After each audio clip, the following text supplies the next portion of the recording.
Correct தானம்மா? ராகுடைய நட்சத்திரத்தில் பிறந்திருக்கீங்க. எப்போவுமே மைண்டில் வந்து ஆக்சிலேஷன் இருக்கும். டபுள் மைண்டட் இருந்துக்கிட்டே இருக்கும். அதை நான் சொல்லிடுறேன்.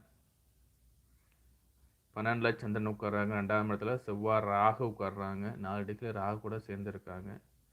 2வது வந்து பார்த்தீங்கன்னா 3ஆம் இடத்துல சுக்கரன் சூரியன் சேர்ந்து உட்கார்றாங்க. 7ஆம் இடத்துல வந்து பார்த்தீங்கன்னா அதிபதி சனி நீச்சமாகி உச்சமாகி உட்கார்ந்துருக்காங்க. காதல் திருமணம் ஆகிடுமா? கவலைப்படாதீங்க. ஏன்னா 7ஆம் இடத்து அதிபதி 10ஆம் இடத்துல போயிட்டு உச்சமாகறாங்க. தொழில் வேலை பார்க்குற இடத்துல காதல் வருவதற்கு வாய்ப்புகள் இருக்கும். வேலைக்கு செல்கிற இடத்துல இல்லைனா வந்து வெளியில் போகிற வகையில் உங்களுக்கு வந்து பார்த்தீங்கன்னா காதல் வருவதற்கு வாய்ப்புகள் உண்டு.